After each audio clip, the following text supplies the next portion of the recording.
The next session would be a panel moderated by Anuttama Dasgupta, Lead Urban Practitioners Program at IIHS.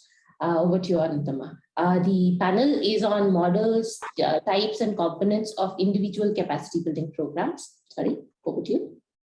Yes, thank you so much, Aishwarya. And welcome all to our first panel of the day, which is on model types and components of individual capacity building programs.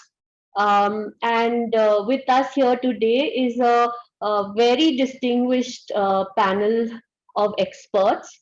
And if I may borrow a term which Michael Slingsby, I know you are here as a guest today, Michael, what you called sectoral champions, champions of the sector. So all my panelists here today wear two hats. The first hat is that of a sectoral champion, and the second one is that of a capacity building program designer or expert in some way. First, let me introduce my panelists, and then I will direct some questions to you individually. So my first panelist is Amir Bazaz. He's my colleague here at IIHS, and he is also Senior Lead Practice, as well as the Associate Dean of the School of Environmental Sustainability, as well as the School of Systems and Infrastructure. And the sector that he champions and practices in is at the intersection of economic, sustainable development and climate change. But at the same time, he is also a proponent of capacity building, and he has led many projects with a very strong capacity building component. Amir, the first question that I would like to won't you introduce everyone and then come to the questions? Okay, let me introduce everyone and then come to the questions.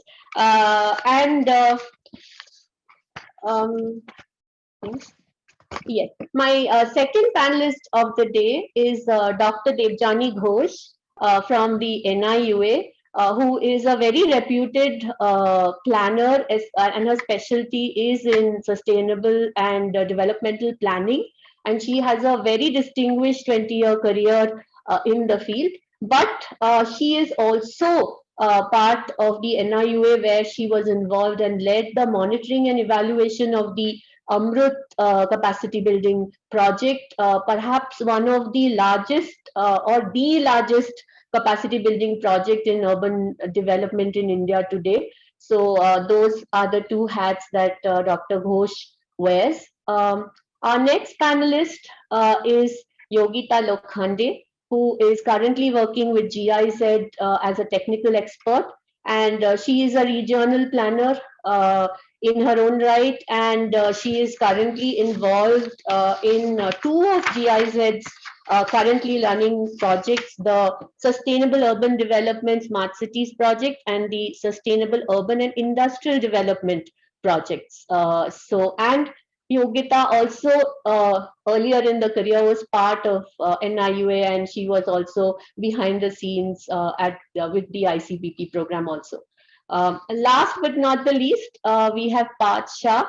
Dr. Shah is a public policy expert, and he is the founder of the Center for Civil Society, as well as the founder of the co-founder of the Indian School of Public Policy.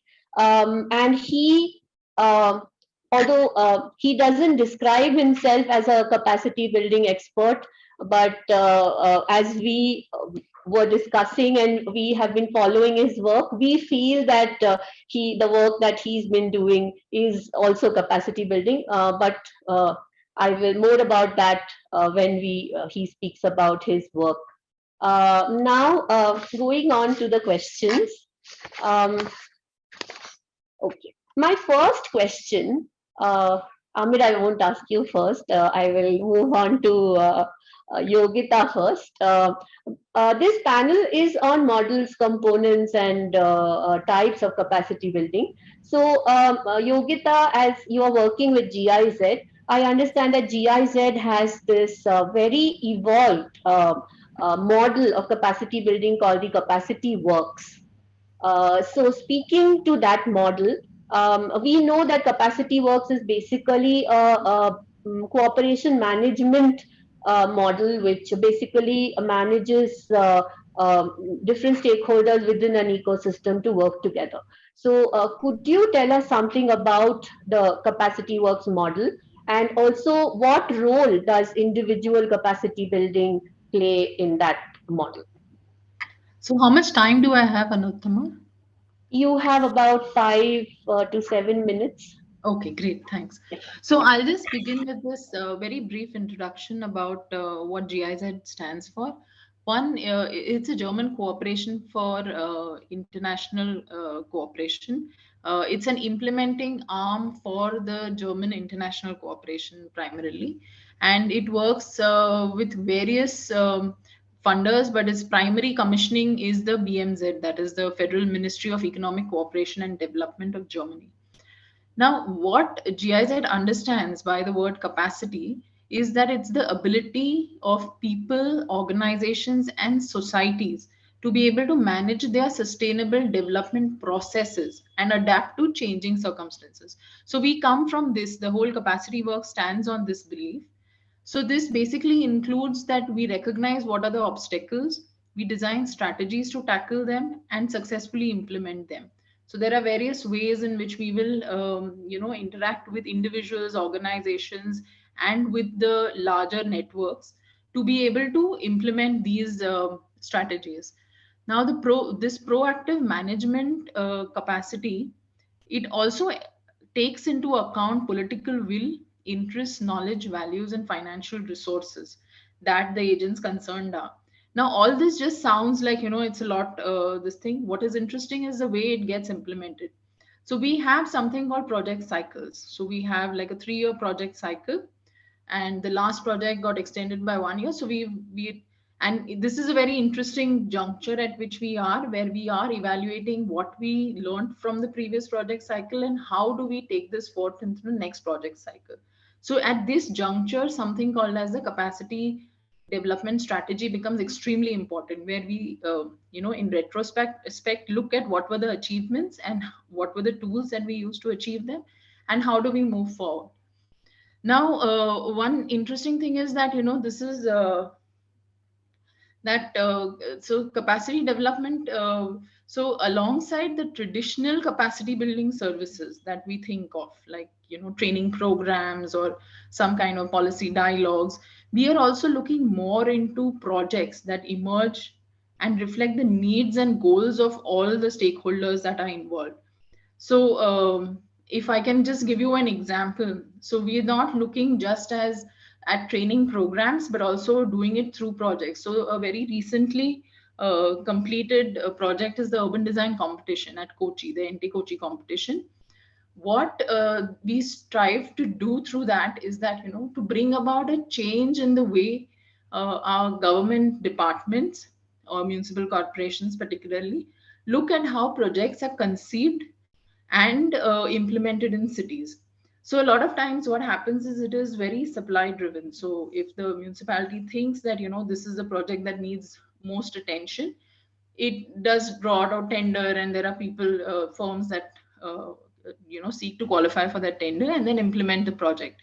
But what this competition did is that first it solicited views of a lot of citizens into identifying which is the area which requires maximum kind of a focus, the region, what is the kind of focus, etc. And then this moved on to opening it up to design firms for as a competition. What this allowed is that you don't have the very regular tenders and the very regular contractors coming in, but it also allowed for fresh ideas to come in by, young professionals or non-Indian Harvard graduates, all these kind of things. So this so what this did is that now it's opened up municipal corporations to try and look at different ways of understanding what is required for the city and hence conceiving the projects. So this is one method of doing this. So there is a built enhanced capacity over there. Now, I'll just get into these four things that how we approach it.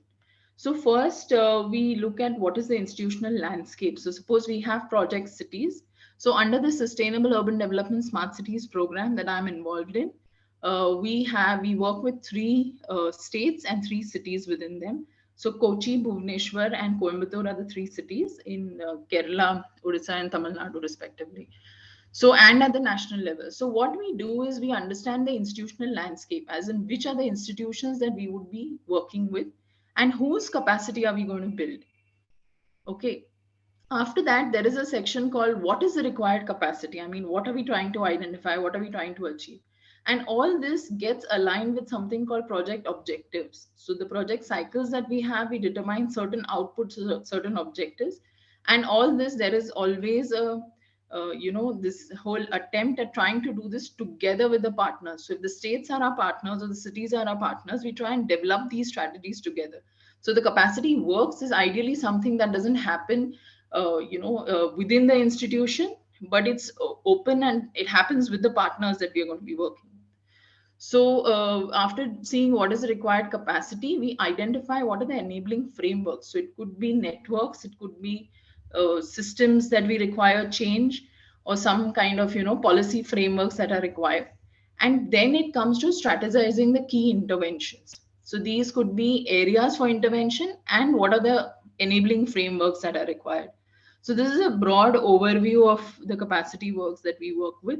So the key is that we look at individuals for training, coaching, knowledge sharing, improving personal performance, technical strengths, organizations where we are looking at institutional strengthening more than this kind of thing, and also cooperation systems. So this cooperation systems comes also through networking. So trying to bring that on like a international forum, international stage, and also trying to look at make the state governments or the particular departments look at more case examples or studies from across the world which are in the similar context. These are the kind of approaches that we have. The challenges that we face is, one, it is very difficult to sit together with a partner at one table and draw out these, what are the requirements, etc. Second is that if you enhance capacities at individual level, what happens? I mean, why is it that the individual would want to do that? So within our organization, we do this, but outside the organization, when we're doing it with partner institutions, it becomes very difficult for the individual to understand why he or she should be involved in this kind of training programs. So there it, kind of gets limited. And cooperation development is one of the things that most of the partners are very open to doing. So, attending these policy dialogues and giving presentations, being seen on international forums. So that is something that is very easily digested. But individual capacity is where we are still getting a bit stuck with. Thank you, Yogita. But what I got from what you were saying and connecting with what Deepak was saying just before this, that you also have a system of identifying or helping stakeholders identify what is it that they want and their needs. And that drives the entire cooperation system and the networks which you put together as enabling framework. So key to your model is identifying that need. So, and you spoke of the entry Kochi competition. So was there any, like what activities do you undertake to get to that place where you think that organizing a competition is a good way? Is that a part of your capacity building framework? Yeah, so like we have a MOU with the Kerala government where we are providing these development, capacity services over there. So one of those things was based on our discussion with the Kochi Municipal Corporation and the various issues that are arising in the city. So flooding in Kochi has become a very big problem. Trying to make Kochi climate resilient is a very big problem. And Kochi also has a lot of, smaller rivers that run through the city. So this, not taking proper care of the river has become a big thing. And it is a local issue that we look at. It's not so much of transportation or anything. So this is the idea that came forth from the people when we opened it up. So we put up exhibitions, so one very positive thing about Kochi is that the mayors are the two mayors that we have interacted with right now in the past 2 years have been extremely open, and they are very popular amongst the public. So that also provides, the minute you tell them that, if you open it up to the public and you allow public participation, it is also something that politicians strive to. So there is a political will involved over there. So these are the kind of assessments that we end up, leading to some kind of project conceptualization. Okay, thank you. So the political support is also another key for operationalizing the whole thing. So that's another very good point. So thank you, Yogita. I will move on now to my next panelist, Amir. If you will take the next question. Amir, are you? Yes. So, Amir, you have a lot of experience working in what Deepak was describing as top-down programs, such as the ASAR program, which was international and brought together a lot of international funders and stakeholders. You have experience working in the UN system, but at the same time, you've also been part of the DRLA project, which was really essentially designed bottom up. So from your unique vantage point, what would you say are the advantages, disadvantages, challenges of designing programs that are top down and versus programs that are bottom up?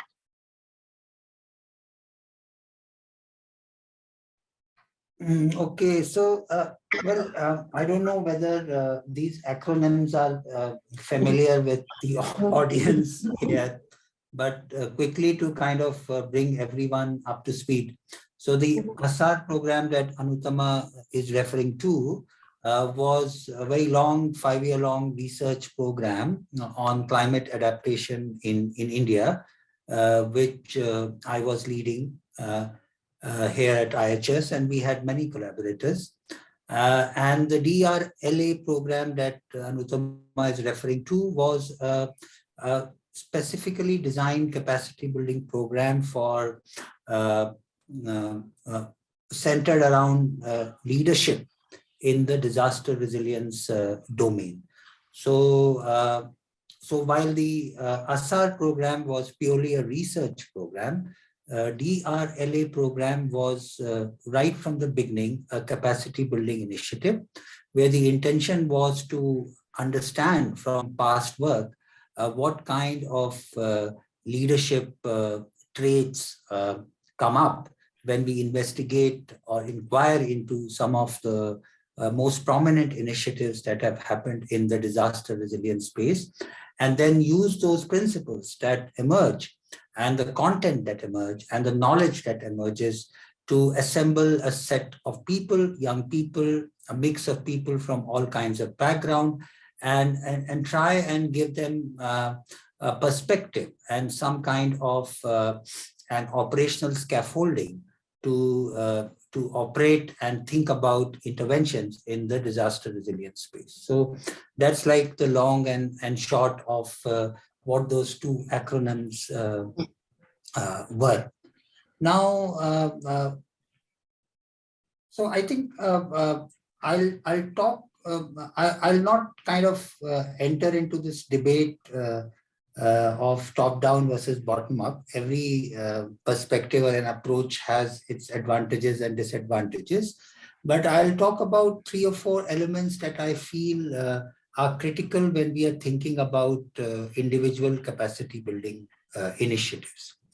I think from a from a research kind of a thing, a research that is heavily aligned around building research capacities, there are two significant components that kind of emerge very prominently.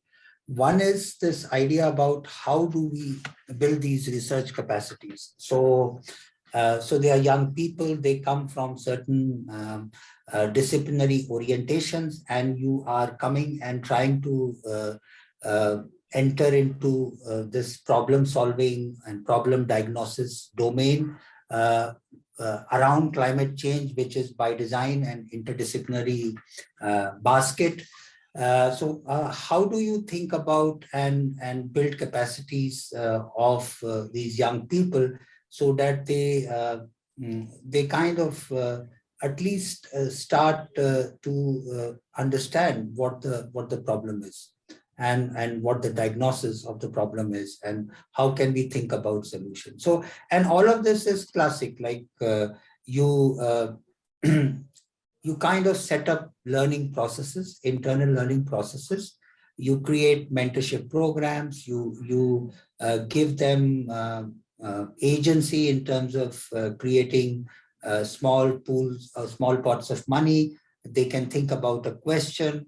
But the most prominent thing, I think, that emerged from my experience during that phase was that an experiment that we tried was that we kind of paired young people with old established researchers, and they became their mentors. And we created working groups around thematic areas. And we created a cohort of people and set up processes of knowledge exchange. And that kind of clicked very well. So we started with expressing confidence in the ability of the young person who has just come out of college, who has just finished his or her PhD, and kind of given them that knowledge anchorship, some kind of an intellectual anchorship to run with whatever the ideas he or she is experimenting with. I think that, but I think that was not something that, of course, I'm very happy that we created a lot of capacities. But the interesting component, and that's where research struggles, research, capacity building and research. Research that has a very important capacity building element is this idea of research into use. So finally, research has to be meaningful. It has to respond to critical challenges, but also find its way out into policy systems, into people who use that knowledge to create some kind of social demand, get into people's knowledge system so that they use that scaffolding to extend it further and create further knowledges. I think that is where there is some gap. I think as researchers and at the interface of research and capacity building, we are still struggling with this idea of how do we take that research into use. And from my climate project experience, I realized that it's very process oriented. It's also very, it has to be quite comprehensive. To give you an example, that if a researcher is thinking about a question, data is collected, data is analyzed, etc. How should the researcher think about communication? So how should the researcher think about or imagine communication pathways? So then, therefore, that becomes a very interesting component, which kind of builds significant capacities in terms of the researcher itself, but also the fact that then the research or the evidence that has been generated finds its meaningful kind of location.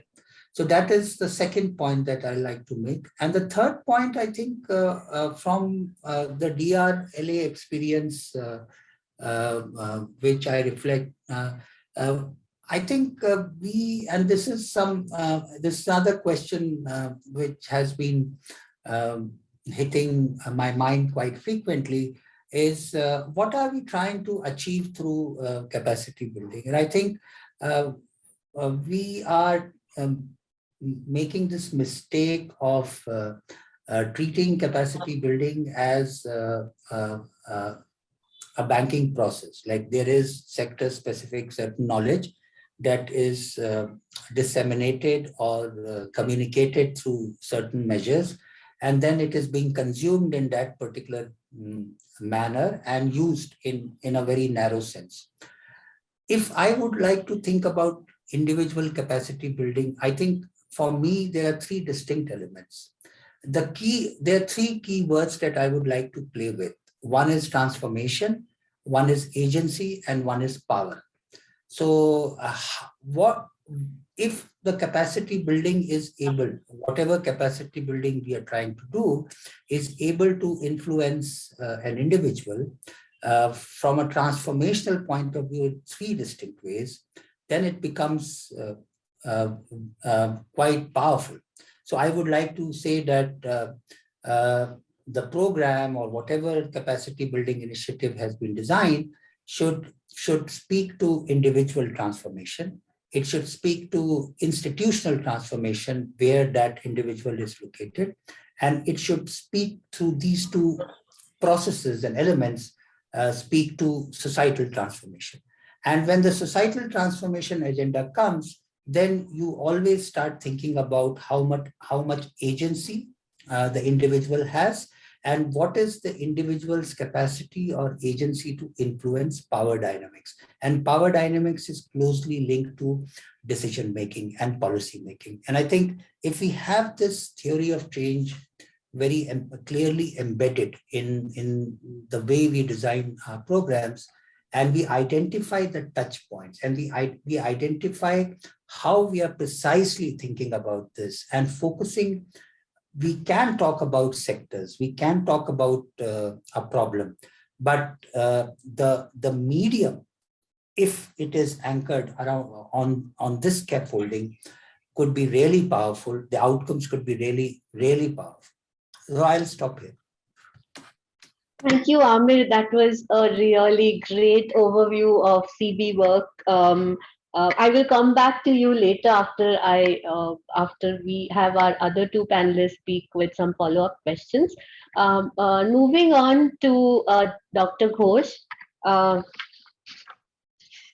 Debjani, as I described before her work, she has been at the helm and behind the scenes monitoring and evaluating, and also designing and managing the entire integrated capacity building program of Mahua, which has been managed by the NIUA. So I invite you, Debjani, to tell us about how this model was developed and what were some of the key learnings from that process. Thank you, Anuttama. I think you've given me a much bigger crown than I actually deserve. I didn't single-handedly do any of it. But yes, like I said to you earlier, by default, I think my 20 years career has been much of it, in capacity building programs ever since I have been associated with NIUA. So can I share my screen? I just want to park one slide so Yes. that I can just, it says it's disabled. I think you have to enable. Yeah, we'll enable you. Yeah. Now enabled. Yeah. Okay.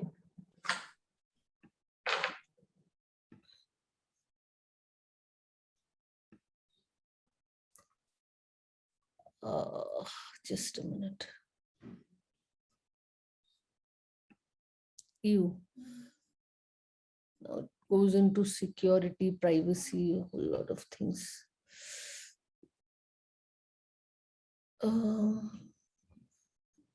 Okay, when I click on share screen, Can somebody just walk me through this? It's showing desktop and I click share. Then it says allow Zoom to share your screen and says open system preferences, security and privacy to grant access. Instead of desktop, can you just pick on the tab that you want to share particularly? Sorry, can you? Instead of the desktop option, there are these other tabs and windows that are opening up next to it. No. It says desktop, whiteboard, iPhone, iPad, Microsoft PowerPoint. Okay. Yes. You open the file you want to share. Yeah, it's open. Yeah, It's open open, behind right? me. Now click on share screen. Yes. Yeah, you would be able to see the opened file. No, it says allow After Zoom to whiteboard, share iPhone, screen. iPad. Yeah, the file you have opened now, you would be able to see. Yeah, if there's an option to check allow Zoom to, then please allow Zoom to. Yeah, it is saying allow Zoom to share your screen. Yeah. It says open preferences, security and privacy to grant access. It says open system preferences. Debjani, can you share the file with us? Yeah, maybe. If you share the file with us, I'm so sorry. what we could do is we could move on to the next speaker, and then my team Come back to will me. set up. Yeah. I think I'm so sorry about this, but our system here, firewalls restrict so many things that I should have checked this before. I'm so sorry. Please kindly carry on with the next speaker. I'll share my presentation. I will come back to you. So yeah. Moving on to you, Parth. My question to you would be, what is your definition of capacity building? What do you see capacity building actually constituting? And in your work at the Center for Civil Society as well as the Indian School for Public Policy, what are the models that you have been using? First of all, thank you so much for inviting me for this panel. I think as you mentioned, Anuttama, I was a little surprised to be considered as a capacity building expert. But when Geeta, I think, talked to me, he was quite persuasive about why I should join this panel.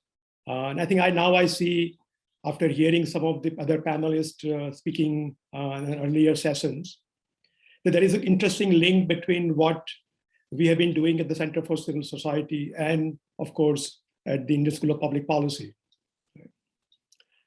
I think maybe I recently met with one of the members of the Capacity Building Commission, which, as you probably know, is a new commission established by the central government, which is going to integrate all the trainings across the central government departments and ministries, right? Under one single head. And the CBC is going to be the one leading that effort. As you probably also know, there's a rumor about starting an HR advisory council that is similar to the Economic Advisory Council that the PM has. So it looks like there's a lot of interest in this area of capacity building, at least within the government. And there's a huge effort being undertaken for that purpose. So I'm sure the questions and issues that you are raising here and discussing the last 2 days in this workshop would certainly be of interest to them in terms of what the new thinking and approaches are coming up here. Now, I think as I was hearing other panelists and looking at the work that we have been doing, my sense is there are two different kinds of capacity building. Maybe there are many more, but at least the two that seem relevant to what I'm going to talk about. One is what can be called professional development or personal development, right? Something that you want to work with the individual to develop the capacity of that individuals to achieve their own dreams and the mission they have. Right? And the second is more focused on the role the individual has in an organization or in the team, right? And you want to build a capacity towards fulfilling that role that an individual has, right? So one can sort of broadly divide the efforts into personal development, which is more holistic. Maybe you can say far more focus on particular individuals and their sort of desires and needs, right? As opposed to the role-focused capacity building. So after we had a chat, Anuttama, I realized that the work that CCS has been doing is probably more in the first category.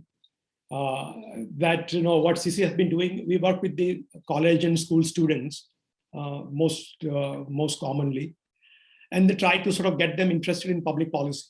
Right? So we talk about the power of public policy, why it is important, how do you bring about social change, which is, you know, much longer lasting, much larger scale, right, through the means of public policy, and why that could be an interesting career for those who want to contribute towards nation building. Right? And of course, many of the students who attended the programs have gone on to build career in public policy, do higher studies in public policy. Right? And so I think that's more in terms of exciting their interest, opening up a new horizon for them to something they can do that they may not have thought about. Right? So that's the sort of engagement of the CCS in terms of exposing young of the India, in a sense, to a public policy, is importance and career that can be developed in that area. Now at ISPP, we have a 1-year full-time program. So that's of course far more rigorous program focused on building capacity as a policy professional. Right? So it is somewhat, in a sense, lot more focused on the particular role that the people are going to be playing when they graduate from the program. Right? And the way that maybe this is going to be interesting in some ways, and good to sort of hear also sort of feedback from the other panelists. The way we thought about the program at ISPP was to ask ourselves, what are the key challenges in the public policy space in India? Right? So what are the big sort of drawbacks or big lacuna or big sort of misses in the sense that public policy space has in India, right? And we identified 4 of them. That is 4 that seems relevant for our discussion here, right? So one, very clearly, the public policy in India is far more driven by experts than by citizens. So it's very much expert-driven process. There is a very little scope for the citizens in that process. Right? Not only they are not consulted, but there is very little that they do in terms of deciding what policies will be useful for them. Right? So that's one big lacuna in India, the expert-driven versus citizen-driven. Second is we realize that most public policy professionals think about finding quick solutions. So the focus of policy program is always on finding solutions to problems. And our take was that what's really missing and what's really necessary is understanding of the problem itself. Right? So how do you go deeper into the problem? How do you sort of keep asking why, and figuring out what's really is the root cause of the problem that you see on the surface. Right? And so we decided that our focus should be on training people on capacity building to analyze the problem, go deeper into it, as opposed to finding quick solutions. Because if you just are interested in solutions, you can just read the op-ed page of any of the newspapers or magazines. And each of the op-eds is about solving some problem that India is facing. So in a sense, solutions are all there. Right? Challenge is, of course, figuring out what the problems are and what are the root causes of those problems. So that's the second problem we identified. Third, I think there's something that was said by earlier panelist, I think Amir, Bazaz, about agency. And agency, of course, he meant generally about the individuals, institutions, but in particular in the public policy context, agency of the poor. So most of the policy programs obviously are designed to help the people who are at this sort of socioeconomic bottom of the ladder. Right?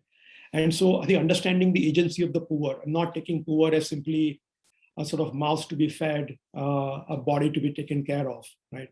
But realizing that they have their own agency, they have their own sort of desires and ambitions and their own ways of solving the problems. Right? So I think that was another important part of focus of the program. And a third, I think fourth and the last one is focusing on the data and evidence. So policy is driven a lot more by people's hunches. A minister has a sense of what can solve this problem, and his hunch is good enough to get the policy drafted and implemented.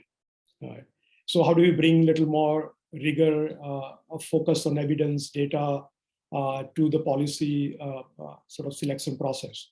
Right? So there are 4 areas that we, I think, focused on in terms of designing the program at ISPP. And one way we had, so program is actually called Policy Design and Management, right? And the design is in the middle, which is design thinking. So the citizen-centric approach and keeping the citizen in mind while you're thinking about the problem and the solutions, right? So we try to do that through design thinking sort of workshops and courses that train people in terms of how to use that approach, which of course many design thinking experts say is just a fancy name for common sense.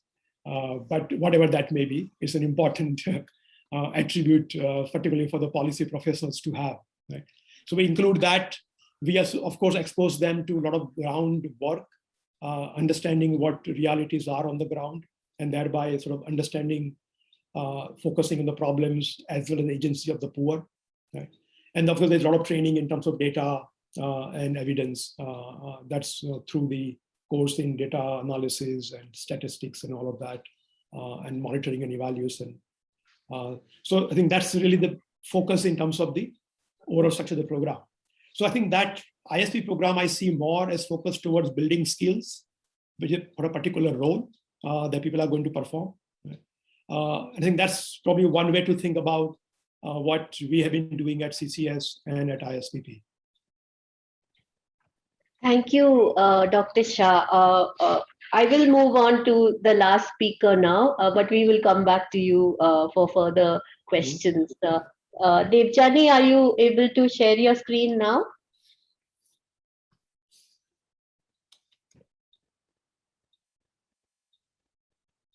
Yes. Yes. We are able to see your screen. I hope all our viewers and other panelists are able to see it too. Yeah. Debjani, you're on mute. Yeah. Can you hear me now? No, I'm on mute. Yes. Can you hear me now? Yes, Deb. You can? Yes. Yeah. Yes. Okay. So I'm just parking this slide here. This is just to give you an idea that, we've done enough in terms of capacity building, whether you talk of individual capacity building, whether you talk of institutional capacity building, whether you talk of government efforts, whether you talk of supplementary or complementary private sector efforts. So we can boast of a very, very filled canvas of capacity building, so as to say. So without going into the details, this is basically trying to tell you that capacity building has happened in these kind of categories. It's been sector-wide initiatives, it has been program-specific initiatives, it has been sector-specific, and also scaled up.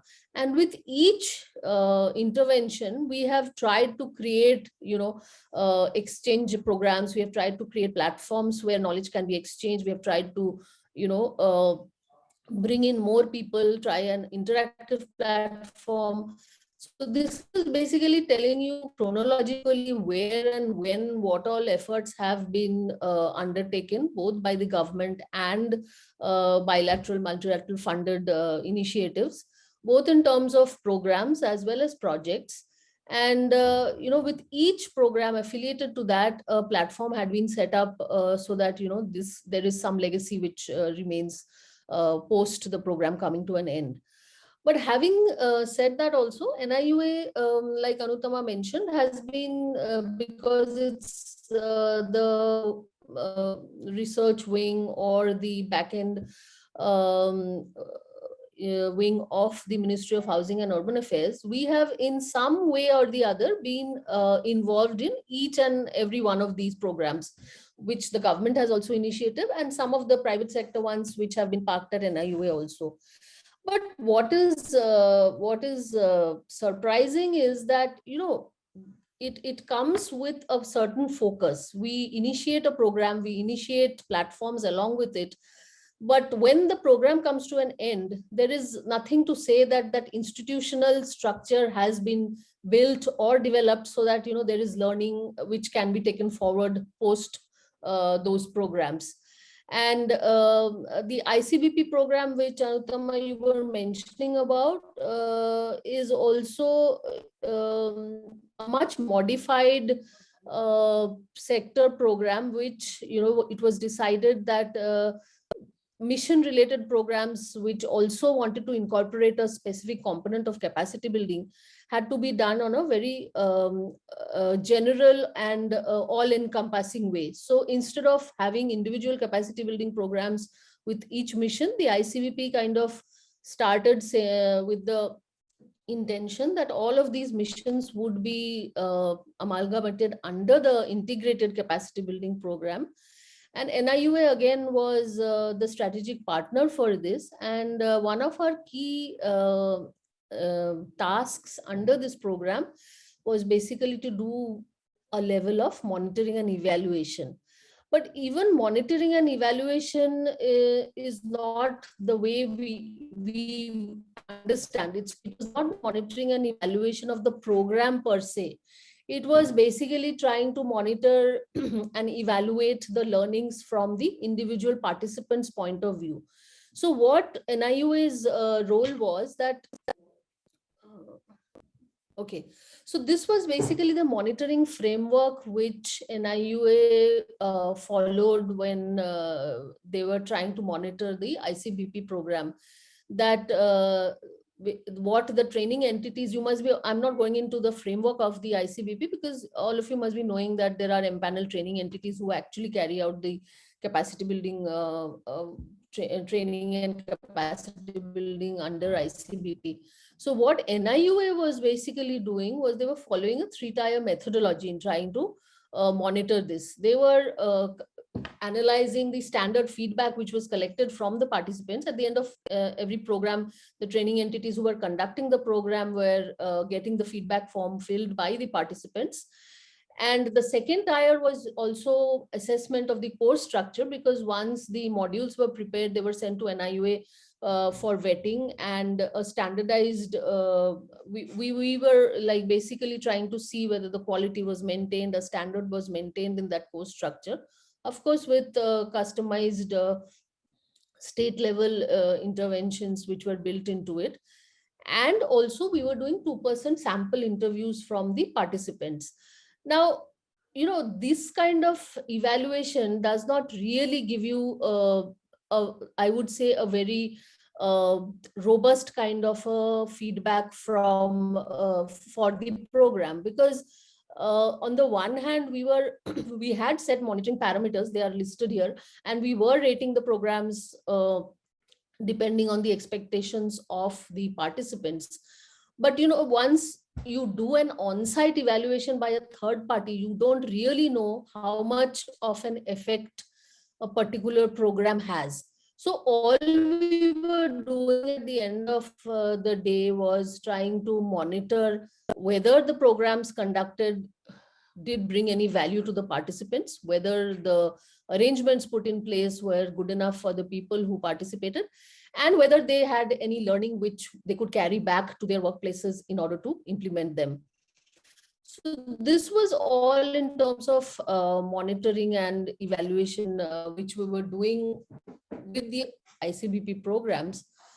But when we had given a proposal, we had very strongly said that an on-site evaluation by a third party needs to be done for the program to be evaluated in the right mode.